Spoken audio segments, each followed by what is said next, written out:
and the bells continue not to ring. So we are standing by waiting to see if we get a more formal announcement here, Chris.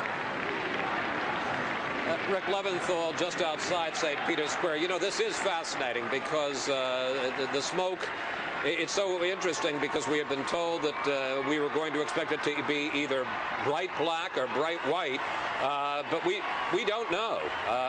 The fact is that it does not look unlike the so-called black smoke we saw at noon today. The one real telltale sign was the fact that it came so early, that it came before 6 o'clock here. The second session, the afternoon session, was supposed to end at 7 o'clock.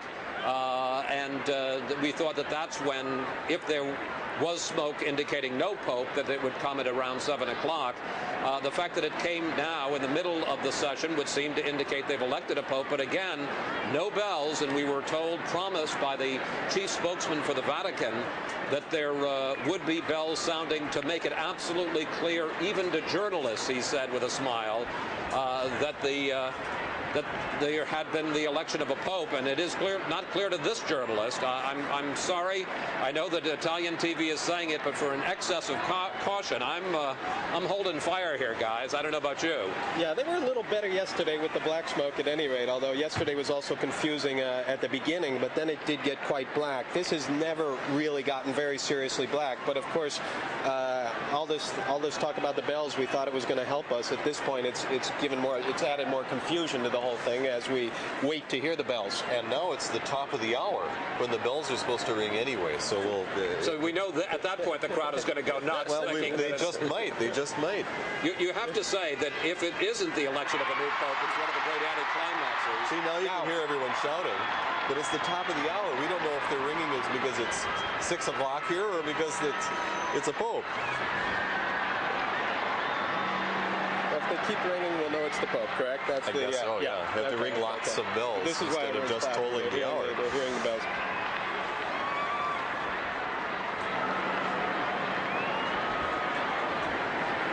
Now, we're hearing that the big bell on the facade of St. Peter's is not moving.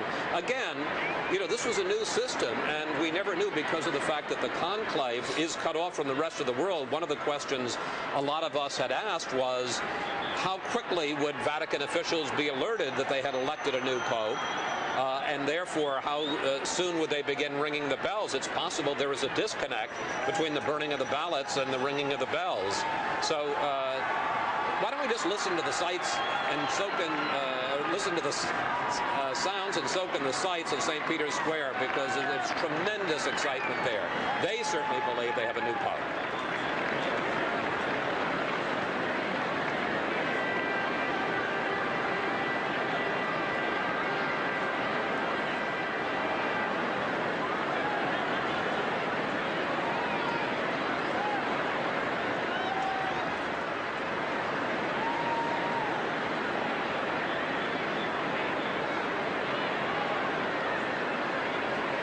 Well, I have to say, a lot of excitement and some confusion across Rome and across St. Peter's Square, because we have smoke appeared, billowing smoke from the chimney, but no indication yet, the official confirmation that we thought we would get with the tolling of the bells, that there was in fact a new pope.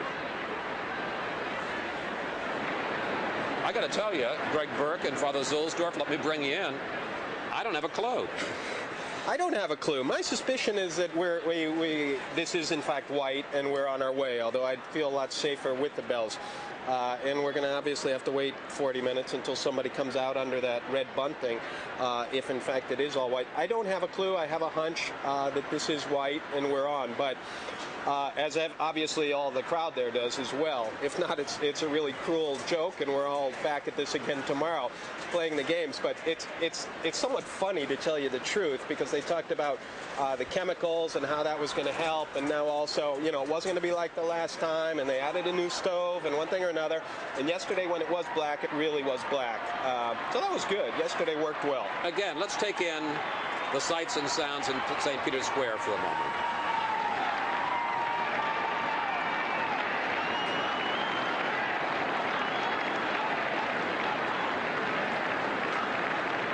Rick Leventhal has worked his way further into St. Peter's Square. Rick, what can you tell us? Well, Chris, we're in the middle of the crowd here in St. Peter's Square. Everyone is, as you can hear, cheering. And I found some priests from the United States. Are you guys convinced that we have a new? There it is. Yeah, we can see the bell now, Chris. Here it goes. St. Peter's are ringing. We have a pope. We got us a pope.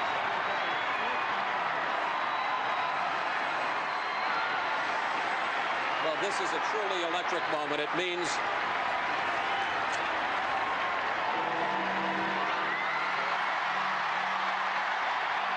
we need to pause for one moment to let our Fox stations join us for this breaking news story.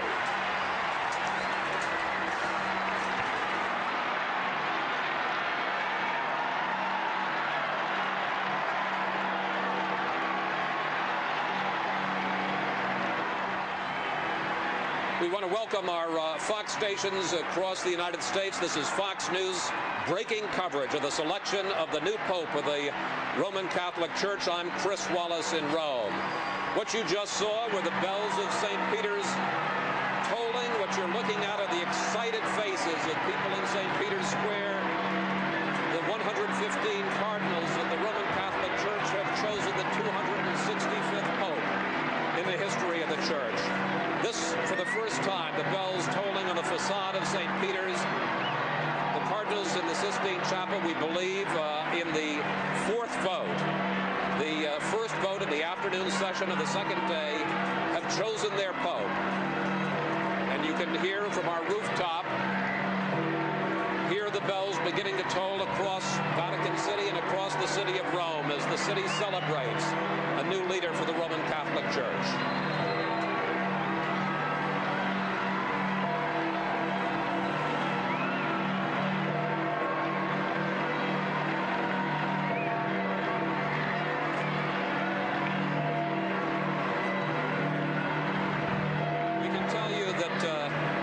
People on foot, people in their famous Roman scooters, people in cars are all rushing to St. Peter's Square, all rushing to be part of this historic moment. And there should be about 45 minutes to an hour from now when the new Pope, and we do not know who that person is, will make his way out onto a balcony on the front facade of St. Peter's and will be introduced to the world. The senior cardinal deacon will introduce him, will say Habemus Papam in Latin, the famous phrase, we have a pope, and then the world will see for the first time who is the new leader of the church.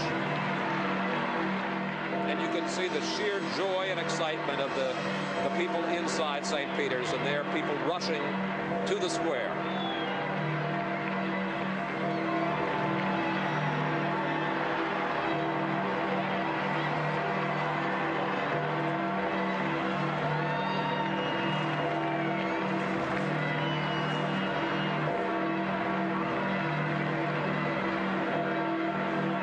Gentlemen, I think we can say that it didn't go smoothly, but it has certainly gone majestically. And I don't know about the rest of you, but I certainly have shivers up my spine. And this is a moment.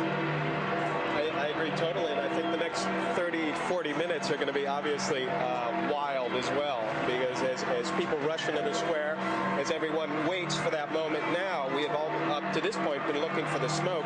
At this point, waiting to see the Pope come out on the balcony. First, of course, the deacon who will announce that we have a Pope, and then just seconds afterwards, the Pope himself. Obviously, a moment that many people here have never been able to live through since this last happened 26 years ago. A tremendous amount of excitement in the city right now, no doubt about that.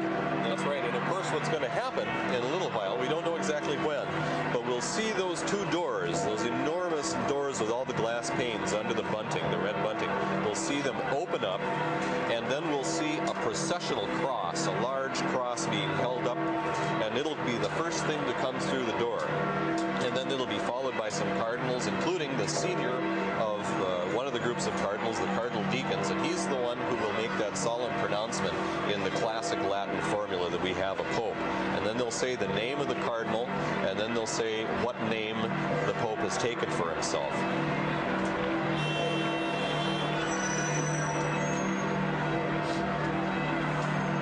You know, you hear the expression sheer joy. This is sheer joy. The sounds, the sights, the sheer expression of joy on the faces of the pilgrims in St. Peter's.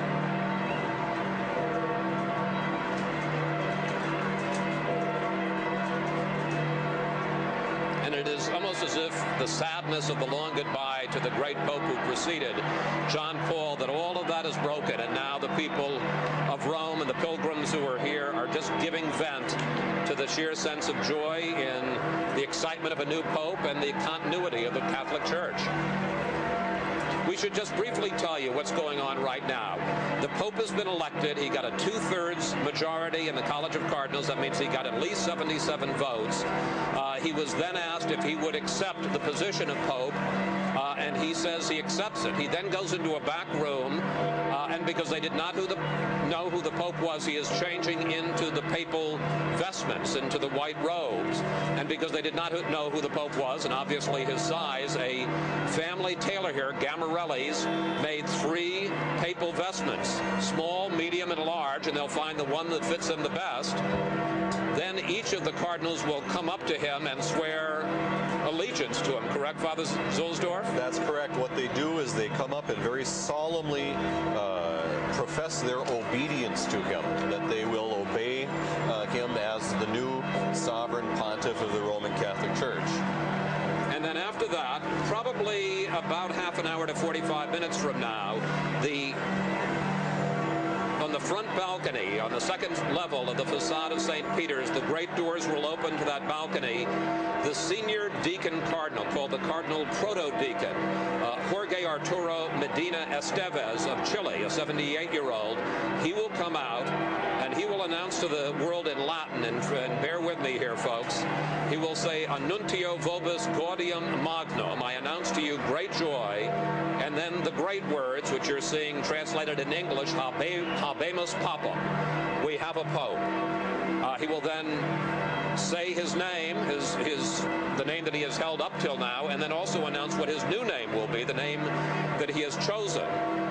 And then he will walk out into the spotlight, into the public view, and for the first time we'll get a sense of who this Pope is, and then begin to chew over at great length who he is and what his choice means for the future of the Church. Greg? And his very first words, obviously that's going to be very interesting. The only thing he really has to do is give the blessing on his first time out, but it'll be interesting. Karl Wojtyła, when he came out, he took advantage to talk about how he came from afar and opened the doors to Christ, and Italian being our language, really winning over the Romans right away. You were talking about the Sistine Chapel and how the Pope goes off to get dressed immediately after that as Pope into white rather than the Cardinal's red. One of the rooms off the Sistine Chapel they call the Room of Tears, and I don't know, perhaps Father Zulsdorf knows about that. I believe it's known as that in case it's your last chance. If you have any crying to do, this is when to get it out, right? Well, they say that it could be either tears of joy or maybe tears of fear and sorrow because you've had this great responsibility laid upon your shoulders. We're going to take a break here, so some of our Fox stations can break away. Others may continue with the coverage, and of course we'll continue on the Fox News channel. For more on this developing story, keep it here on this Fox station and Fox News channel on cable and satellite. I'm Chris Wallace in Rome.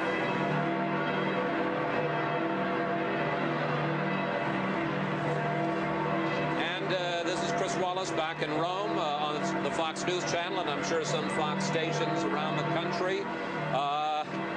The words at the bottom of your screen say it all. We have a Pope. Really, I think we'd all agree surprisingly quickly on the fourth vote on the second day, the 115 cardinal electors of the Roman Catholic Church have voted by a 2/3 majority to elect a new pope. And as long as we're speculating, the fact that it is so quickly, Father Zulsdorf would, and I'll say it first, tend to make me think it's one of the front runners. Well, one would think so, because if the front runner hadn't been able to get to a majority rather quickly, then you would think they'd start maybe a little bit of horse trading, right? Maybe the front runner would say, well, I'll throw my support behind this candidate or that candidate, and then they would begin expanding the pool a little bit. But the fact that we have an election that's so quick, one of the fastest elections in the last century, leads us to believe that perhaps it will be one of the famous ones, the guys that's been in the press the most often these days. Chris, I have to agree. I've been wrong a lot in the past 24 hours, I have to admit. But I've got my book open to Cardinal Ratzinger because I think he has been one of the names mentioned, and I think the outpouring of affection for John Paul II, too, certainly did, to a certain degree, put him in the lead. Now, I'm not going to go too far with that because obviously we don't know at this point, but it would lead us to think that a front runner had taken it. And among the frontrunners, in addition to Cardinal Ratzinger, the Cardinal, one of the Pope John Paul's top advisors, the Dean of the College of Cardinals, who really has occupied center stage since the Pope died, presided at his funeral, presided at the Mass yesterday before the election of the Pope. In addition to him, one could think of Cardinal Tettamanzi of Milan, Cardinal Schönborn of Austria. I suppose if it's a third worlder, Arinze of Nigeria would be a possibility, Maradiaga of Honduras. But I mean, I think we're talking about a fairly small circle of perhaps a half dozen who it's likely to be. Watch us all be surprised, but you certainly think in terms of them first. Yeah, and especially this coming so quickly. I think if it were long and drawn out, we could expect anything. I was saying earlier that you could make a list in this conclave. You could make a list of 20 people and still not have it. However, the fact that this happened so early is obviously an indication that they did not need too much time to make up their minds. Yesterday it was interesting, obviously, that they even took a vote yesterday, whereas in the past two conclaves we knew that on the first day they did not take one. They did not have to yesterday, but they did. And obviously they got down to work. Not only did they get down to the work, they got it done with in 24 hours. Now, again, let's just recap the situation. We can talk about what we believe is going on right now. The Cardinals have elected a pope in the Sistine Chapel, at least 77 votes, a supermajority of 2/3. And at that point, the cardinal who was elected pope was asked if he would accept the job, which, when one thinks about it, is a big question. That's right. And whoever it was says, accepto, is that correct? I accept. That's right. He says that I accept. Not only that, at this point, at the very moment that he says I accept, then at that point he has full and universal power within the Catholic Church. At that point he is the Pope. And it's before he puts on all of his gear and before he even accepts all of the obediences of the cardinals. And then, as we mentioned, he goes into a back room and he is given the papal vestments. As I said, they come in 3 sizes, small, medium, and large. He'll choose whichever fit him the best. And then he accepts the support, the loyalty, the pledge of support from each of the other 114 cardinals. Do we know how that's done? Cardinal Zulsdorf. Do they each approach him one by one? Well, thank you for the promotion to Cardinal. Oh, I'm sorry, Father Zulsdorf. Well, you know, it's a good day. Yeah, that's great. It's certainly wonderful for the Church. What will happen is that the Holy Father will come out and he'll sit down in a chair, what is called his cathedra. It's an official chair that's a symbol of his authority to teach and to render judgments. And then they will come up one by one and kneel down before him, and they will swear their obedience to him. And this will have to be repeated 114 times, of course, so it's going to take a little while. But there's another thing that they do too. They will have a reading of the gospel before they go out, and they will also sing a long hymn of praise to God called the Te Deum. And this is a very, very beautiful hymn, and it takes a while to sing. It'll all be in Gregorian chant. And they will then wrap it up and then process up here. Yes, and we just want to point out that what you're seeing on the right there, the right part of your screen, is the central balcony and the front, middle, second floor of the facade of St. Peter's. And in a little while, probably in the next half hour, those doors will open.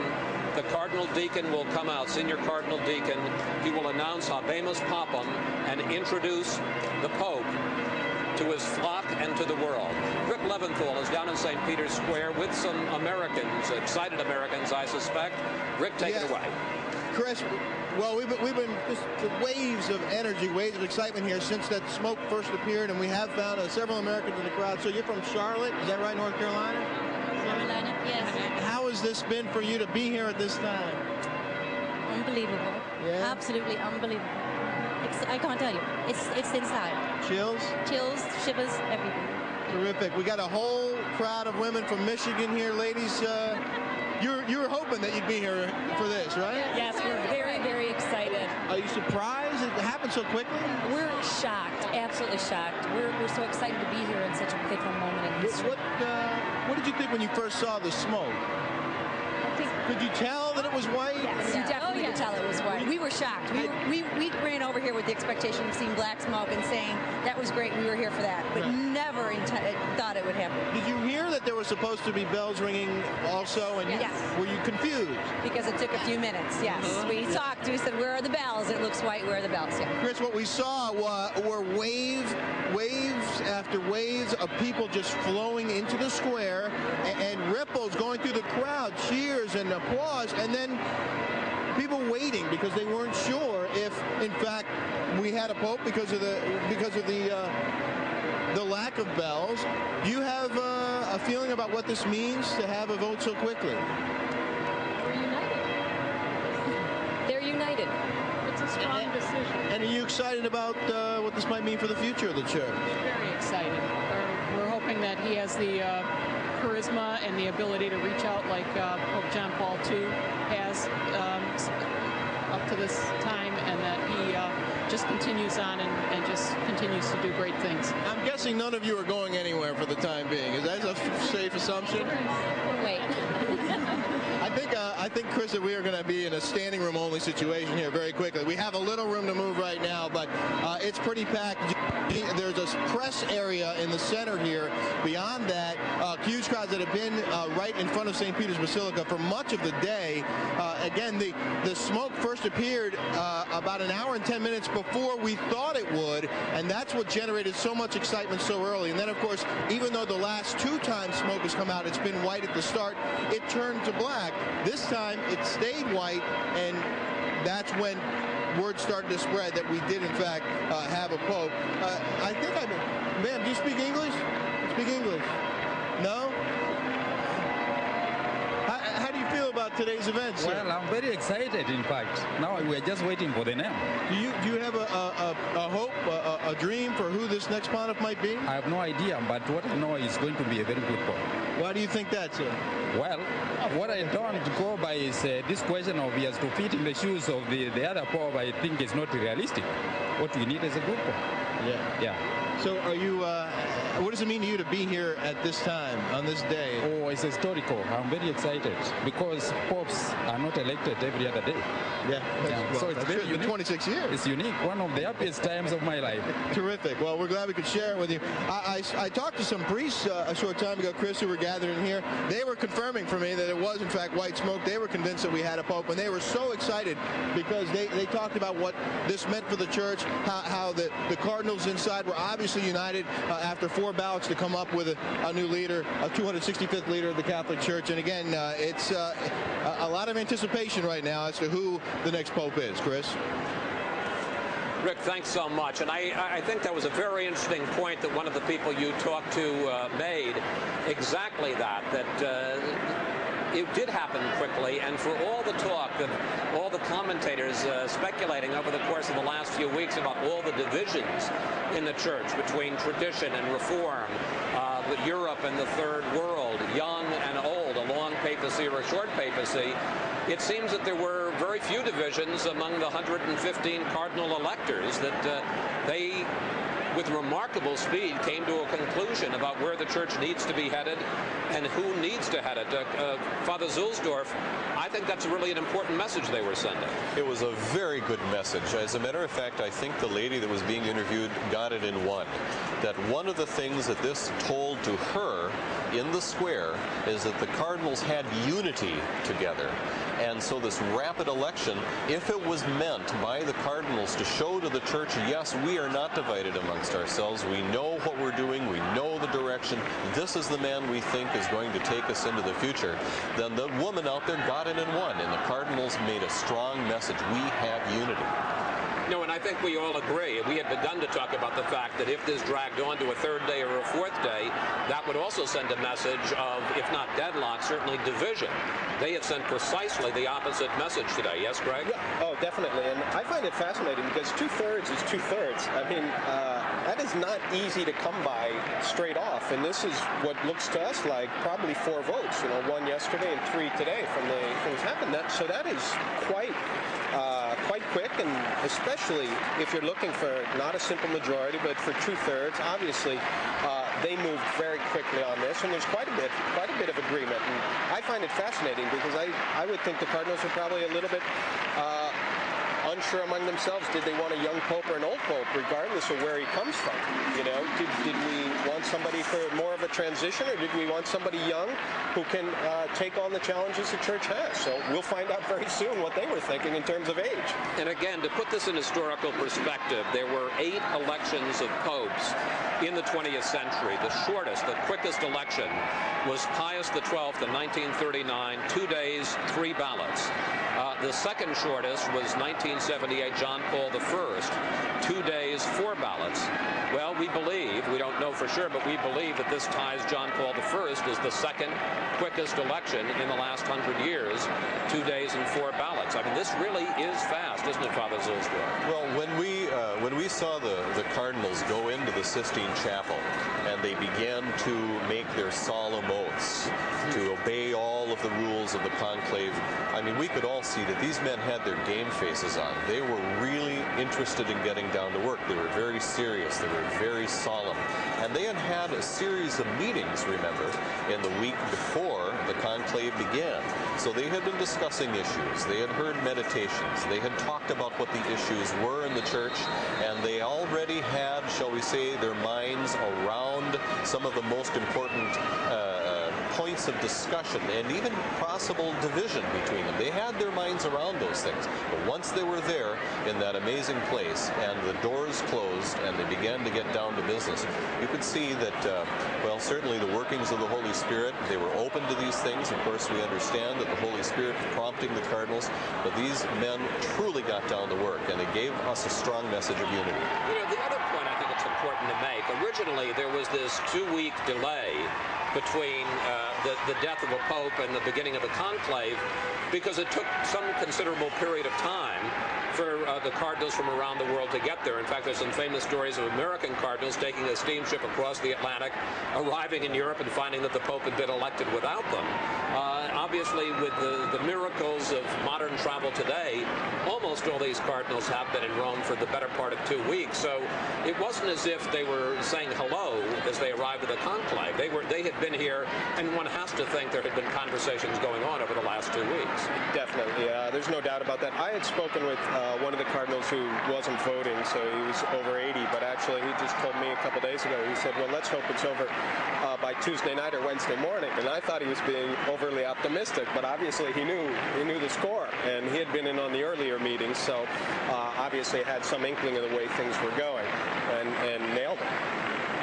And again, because of the speed with which the new pope has been elected, we don't know who it is, but I think we would all agree it's going to be a familiar face. It's going to be someone who, as he comes out on that balcony, we will instantly recognize him as one of the leading cardinals in the church, whether it is Ratzinger or one of the Italians like Tettamanzi, Maradiaga, Arinze from Nigeria. That'll be one of the half dozen or so leading candidates that we've all been talking about.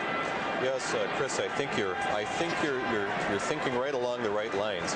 But you know, when we think now back to that homily of Cardinal Ratzinger, that incredible 18-minute tour de force that he gave, one begins to wonder now, well, was that an exhortation to the cardinals, or was he beginning to gently inform the church throughout the world along the lines of maybe the Cardinals were thinking about, that maybe there was some unity together as they were going into the conclave. And he was beginning to lay the foundation for what we were going to find here, the gentleman we were going to see here on the balcony in a few minutes. Let's switch down to Greg Palcott.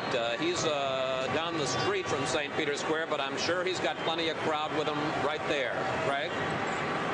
Absolutely amazing, Chris. Absolutely amazing. We are at the end of Via della Consolazione. That's the main boulevard that leads back from St. Peter's Square. We're about 4 blocks away, and it seems like all of Rome is running towards St. Peter's Square. I am seeing hundreds and hundreds and hundreds. No. We're not speculating about who it is. The street, going across the boulevard, defying the cars. I think the police were, in fact, not ready for this at all. There is no protection for the people, and in fact, a lot of people are even bringing their children in strollers right across 7 lanes of traffic.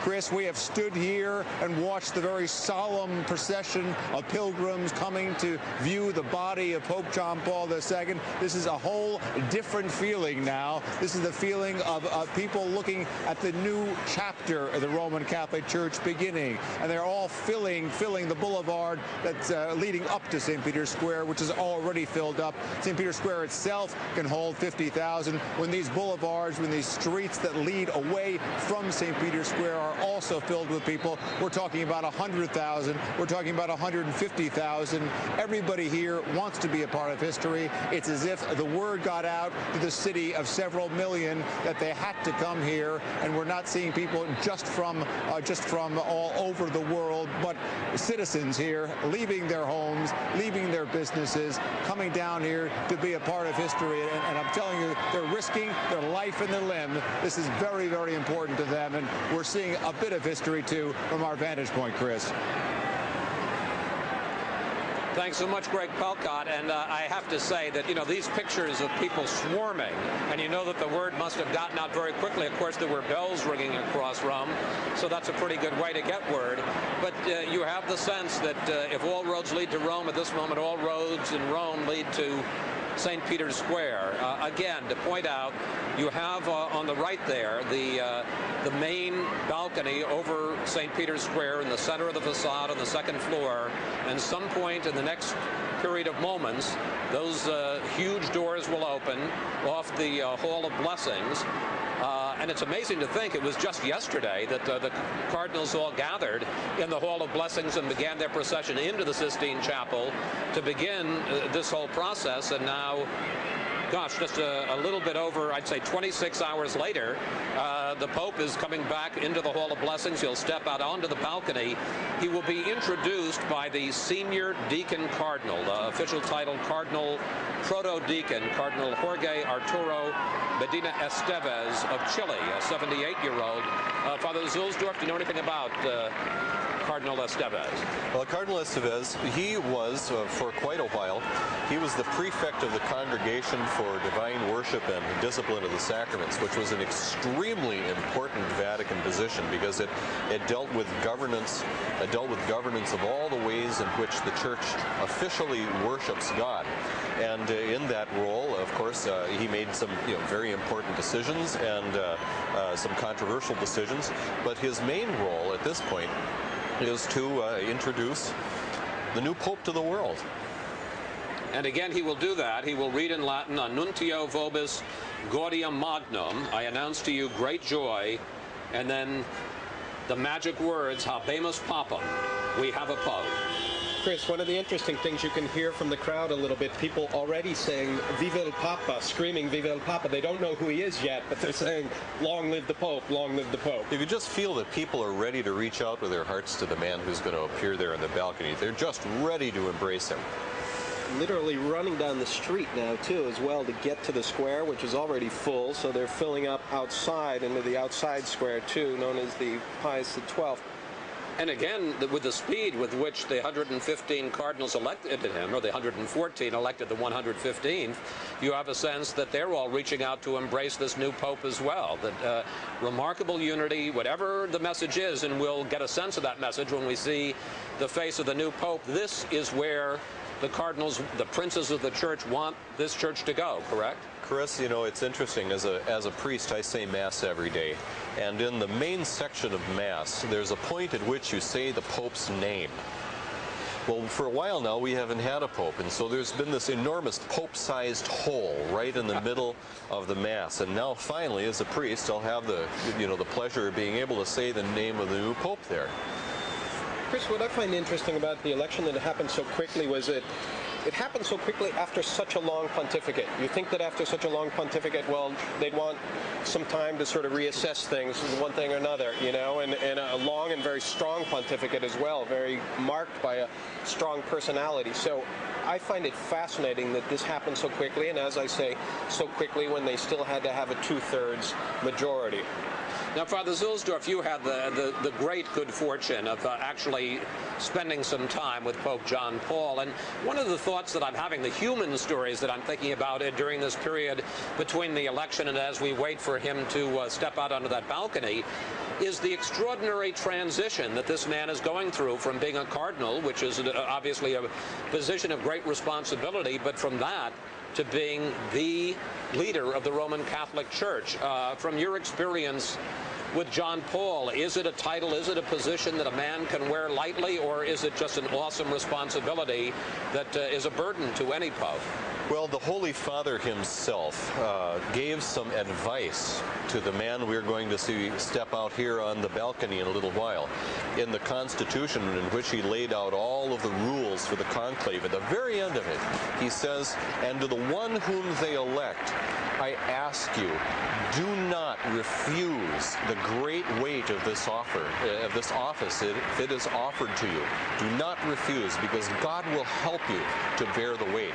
Clearly, this is something that the Holy Father, the late Holy Father, Pope John Paul II, that he felt keenly, and he talked about it in his will, as a matter of fact, and he wrote poetry about it, the very difficult dimensions of his office.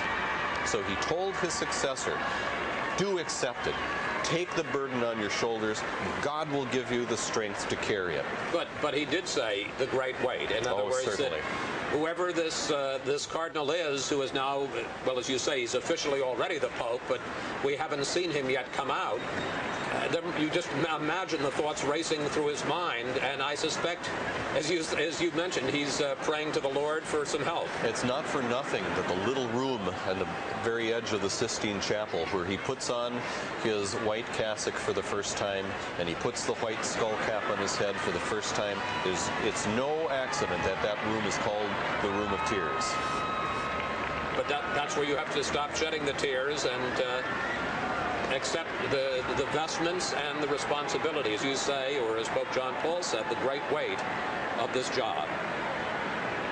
I think, Chris, picking up on that, you're exactly right. There's no comparison. A cardinal is a prince of the church, obviously a very important position. Some of these men are very, very powerful in their own right, whether they be head of a big archdiocese or whether they have a big job in Rome. But the difference between that, some of those guys take the bus and you see them around the streets. You'd see these people walking around the neighborhood right behind us right here. But the difference between that and being the shepherd of 1 billion souls is enormous. It's you can't compare it one to the other. No, in a sense, his life will never be his own again.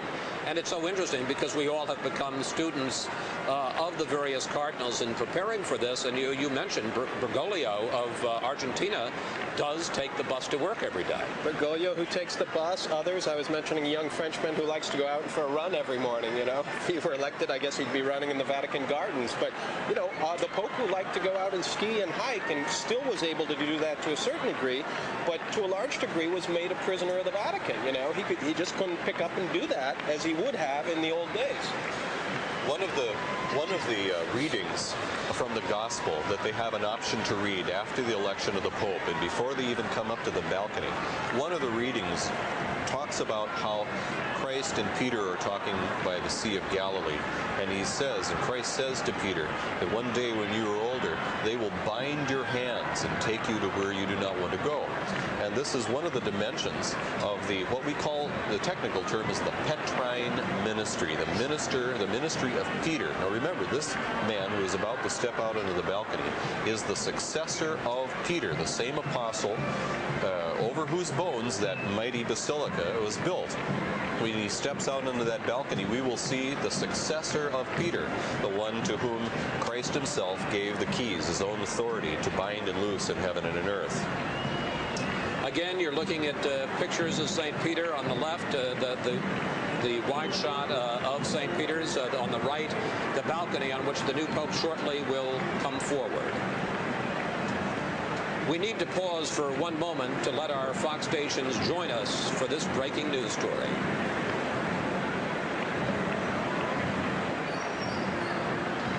And this is Fox News coverage of the selection, in fact, now the announcement of the next Pope. I'm Chris Wallace in Rome. Just to set the scene for those of you who are just joining us, a new Pope has been elected. That we know. The world knows it. St. Peter's Square there on the left of your television screen, filling up with tens of thousands, perhaps 100,000 people. You could hear the horns honking in Vatican City, and as all roads lead into St. Peter's Square, and people waiting for their new Pope. On the right, you can see a balcony. That balcony is on the center of the facade, the front of St. Peter's Square, and on the second floor. And in a matter of moments, those grand doors will open. The senior deacon cardinal, a cardinal from Chile, a 78-year-old, will appear on the balcony and announce in Latin, "Habemus Papam," we have a Pope. And then this new Pope, who was elected some period of time, gentlemen, we don't know exactly when the first vote started. A little bit before the top of the hour. That's right, close to an hour ago, exactly. The new Pope, who has been Pope for an hour, the doors will open and he will come out. We will find out who he is. We will find out what name he has chosen. Since the 6th century A.D., all popes have changed their names and chosen another name. For instance, Karol Wojtyła of Poland became Pope John Paul II. And that name itself, there's an old Roman proverb, the name is the sign. It will send a message. If it's, for instance, if it should be John Paul III, it obviously would send a message of great continuity with the previous Pope. Other names send other messages. And then he will deliver a blessing called Urbi et Orbi, a blessing to the city of Rome, of which he will be the bishop, and of course to the world. Let me bring in Greg Burke and Father John Zulsdorf, who are here with me, waiting for the moment. You hear the cheers coming up. We're starting to see the doors open right now. We're going to have the ushers coming out, opening the doors. The cheers are just out of control here. They're out of control in the square, so it's just going to be a matter of seconds now before we get the announcement. It's only the ushers. You see no churchmen right now. They're actually just opened the doors and the drapes have closed again, but it should be any time now. Any time. Again, the first member of the church that we see will be the cardinal announcing. This is Estevez, and he will announce the new Pope.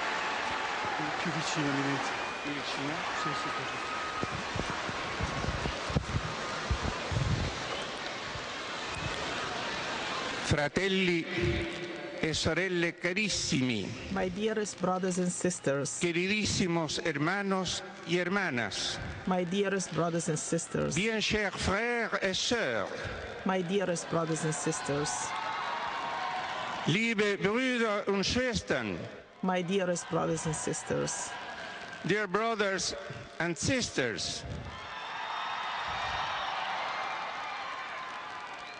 annuncio vobis gaudium magnum. I announce to you a great joy.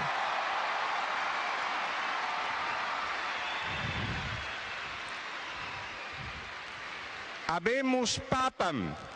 We have a Pope.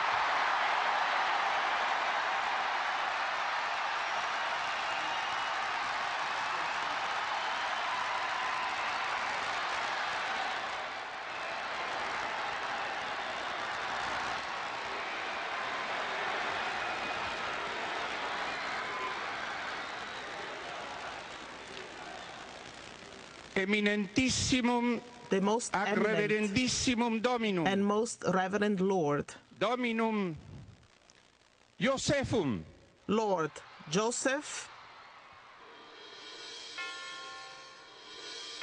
Sancte Romane Ecclesiae, of the Holy Cardinalem Ratzinger, Roman Catholic Church, Cardinal Ratzinger.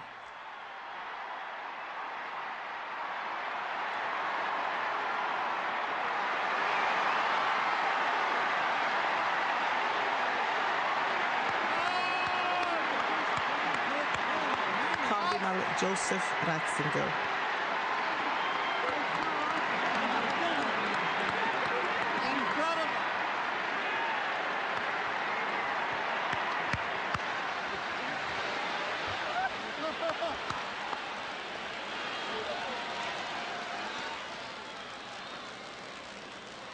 Qui sibi nomen imposuit, who chooses for himself the name Benedicti XVI, of Benedict XVI.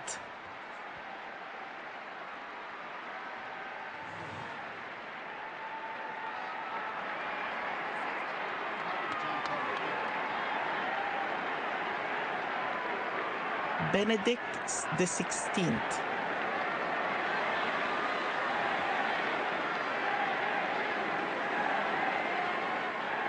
Main balcony.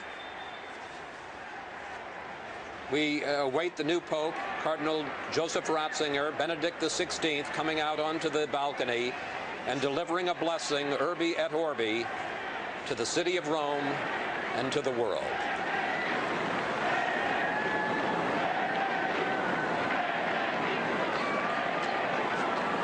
And what you can hear the crowd already beginning to say is Benedict.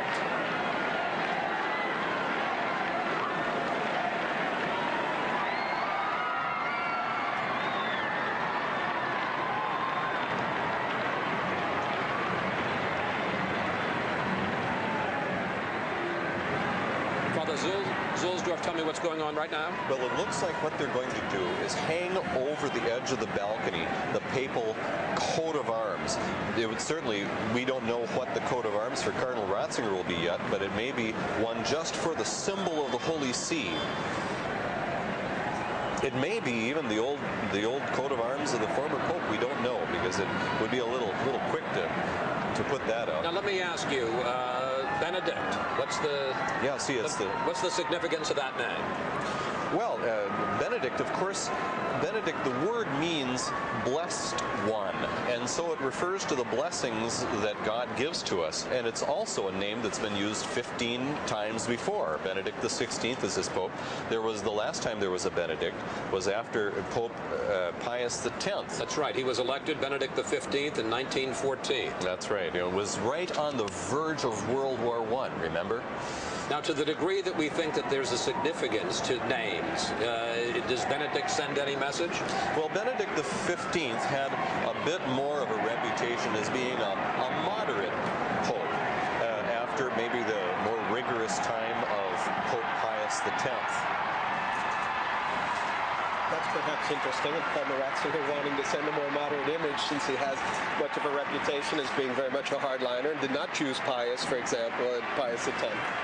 Well, certainly had Cardinal Ratzinger chosen the name Pius, that would have sent a very different message. And we expect that the next person we're going to see come through those crimson drapes and out onto the central balcony will be the new leader of the Roman Catholic Church. Probably what we're going to see first, Chris, is a processional cross. First we'll see someone come through and he'll be holding very high cross, and there should be some cardinals with him. Whether we see well, of course, you know, the Holy Father can choose to do this in any way he wishes. But this is going to be a traditional pope, you know.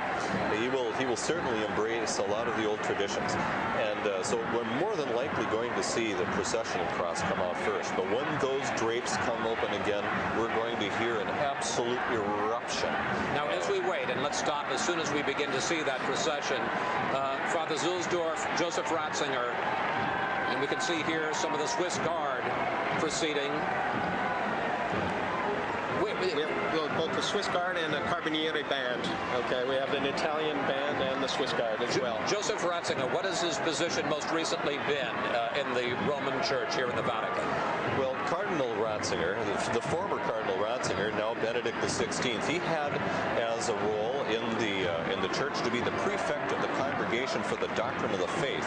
And in that position for over 23 years, he has been, shall we say, overseeing that the teaching of the church all throughout the world has been in keeping with the church's perennial teachings. Well, let's just wait and watch.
Cari fratelli e sorelle, dear brothers and sisters,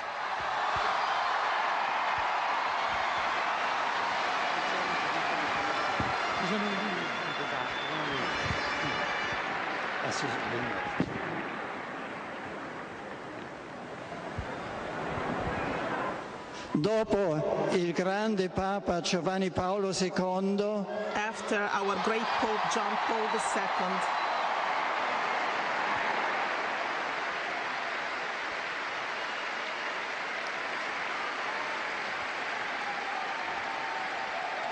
i signori cardinali hanno eletto me, un semplice, umile lavoratore nella vigna del a Signore. simple, humble worker in God's vineyard.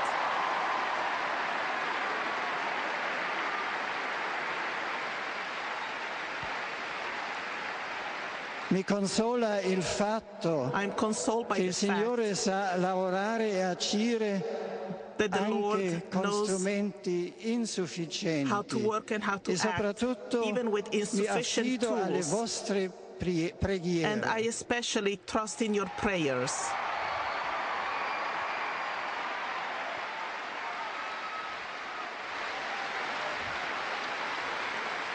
Nella gioia del Signore risorto, in the joy of the resurrected Lord, del suo aiuto permanente andiamo avanti. Trustful Il Signore ci of His aiuterà. permanent help, Maria, we sua go ahead, Santissima Madre, sure that God will help alla us, nostra and Mary, parte. His most beloved mother, Grazie. stands on our side. Thank you.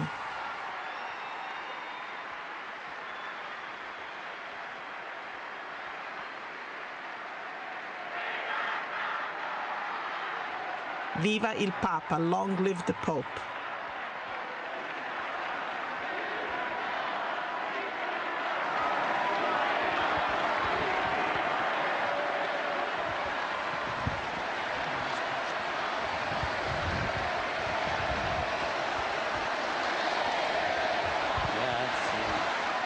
Thank you.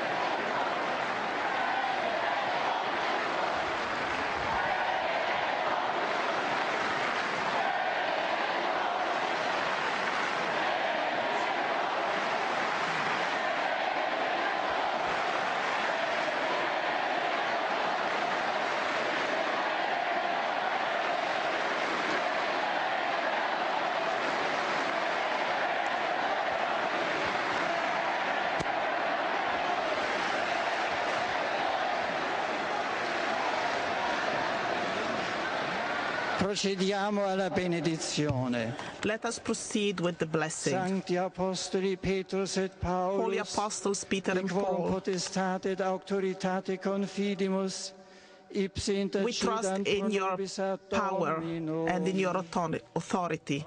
Please bless us through Lord Jesus our Lord. Amen. Through the prayers and intercession of Our Lady, Blessed John Baptist and all the apostles, Peter and Paul, and all the saints,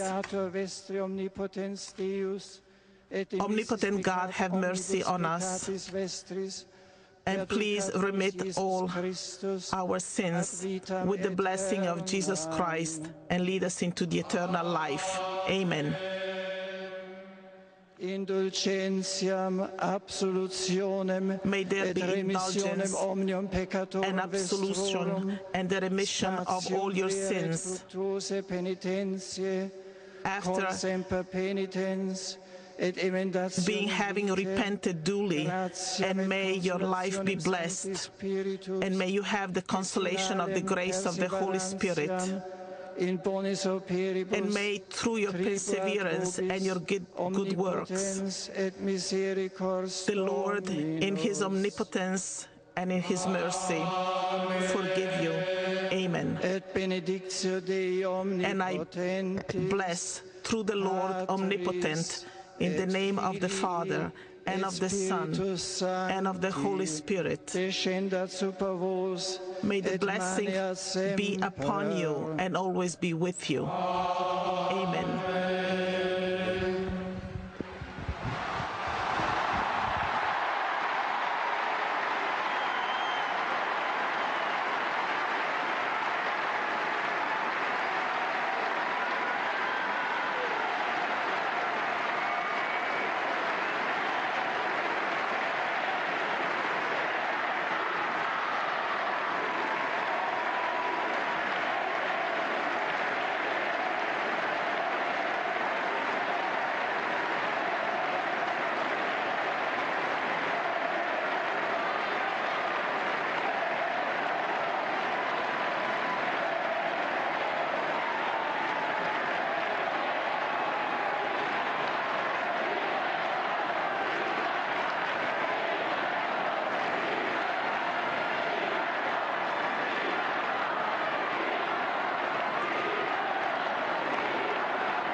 A shepherd and his flock.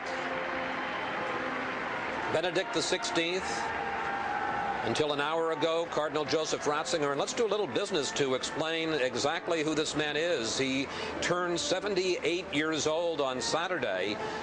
He is the oldest pope to become a pope, the oldest pope to accede to the position in more than a century.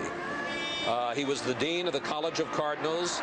He was the man who announced the death of John Paul. He celebrated, he presided at his funeral, and he celebrated the Mass yesterday for the election of a new pope, the Mass in St. Peter's Basilica before all the cardinals went into the Sistine Chapel to begin this process. He was always the front runner, according to the Italian press. He was the man with 40 to 50 of the 77 votes he needed for a two-thirds majority.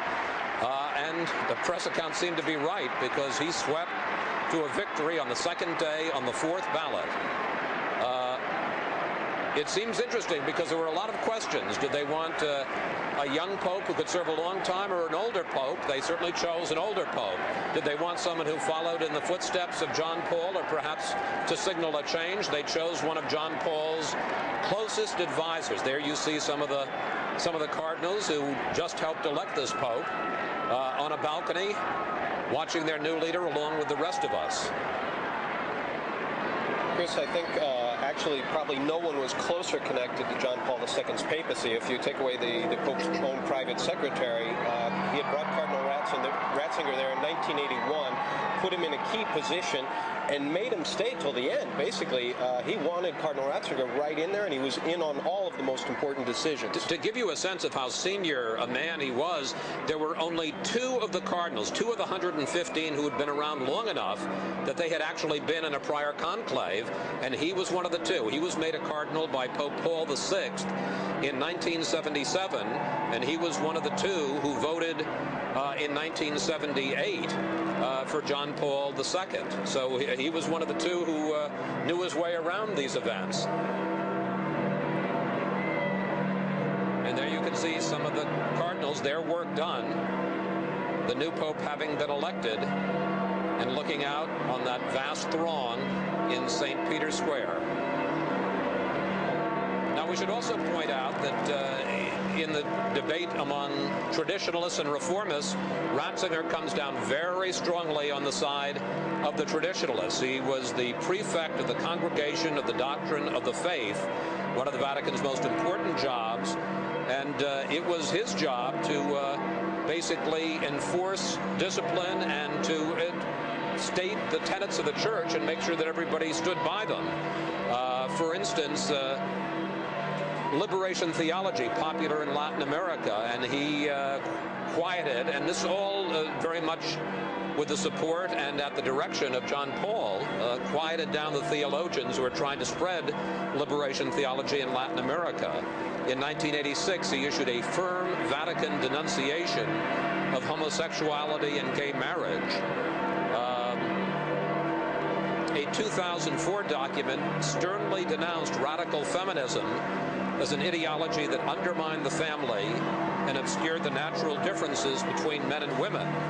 As recently, and this was another time when he took center stage, on Good Friday, when the Pope was too ill to carry the cross in the Colosseum as he had done for so many years, it was Cardinal Ratzinger, now Benedict XVI, who did so, and made a very strong speech at that time. He said how much filth there is in the church, even among those who in the priesthood should belong entirely to him. How much pride, how much self-sufficiency. So Cardinal Ratzinger, now Benedict XVI, Father Zulsdorf, very few doubts about where this man stands. Well, Cardinal Ratzinger as cardinal, was a very extensively published theologian. Now, he has had a very long career as a theologian and as a teacher. He was an expert at the Second Vatican Council. One of the things that we can see in the election of Benedict XVI is a continuity with the Second Vatican Council. He was even a friend of the young Bishop Karol Wojtyła during the Second Vatican Council. They knew each other. They've known each other for a very long time. Now, it's interesting that at the time of the council, then Father Joseph Ratzinger's theology was considered to be really quite avant-garde. He was considered to be quite the liberal. And many people, the better theologians who read him, have come to the conclusion that really Cardinal Ratzinger, as a theologian, his theology didn't really change all that much. He didn't become a traditionalist. He didn't become a conservative. What happened is that slowly but surely over time, perhaps the church shifted around him. He's been very stable in what he's taught and what he's thought. And he's expressed these things over the years. He's given us a very solid body of some of the best theology that was written in the 20th century. And I think the Reverend Cardinals there, understanding what a solid teacher he was, and being able to present a continuity with the Second Vatican Council and also with the pontificate of John Paul II, they have made a powerful and unified choice, demonstrating what they also believe we should be doing as we move farther into this third millennium of Christian experience. But Greg Burke, I think it's only fair to say, honest to say, that there are some elements in the church that will not be pleased with this choice. Oh, I don't think there's any doubt about that. Ratzinger was always lightning rod, and we better get used to calling him Benedict the 16th. Benedict the 16th. when he was Cardinal Ratzinger and working for John Paul II, he was very much a lightning rod and took a lot of the hits for Pope John Paul II. He often was perhaps the bad cop to the good cop of John Paul II, and maybe that was just his job. His job was holding the line. You were talking about several of the documents that came out of his congregation in the year 2000.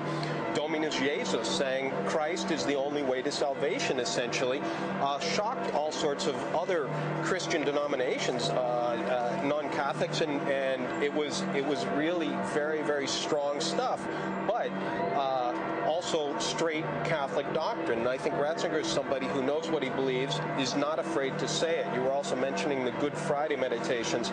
It was very interesting that Cardinal Ratzinger somehow got the call this year to write those. Those were normally written by other theologians. They also let the Orthodox, somebody write them one time or another. Never before had any cardinals done it. This time, it was the last year of the Pope's life. For some reason, John Paul II chose Cardinal Ratzinger to do that.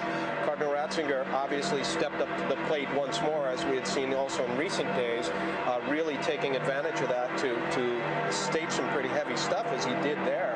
Was talking about Good Friday, and so there were reasons for his strong language.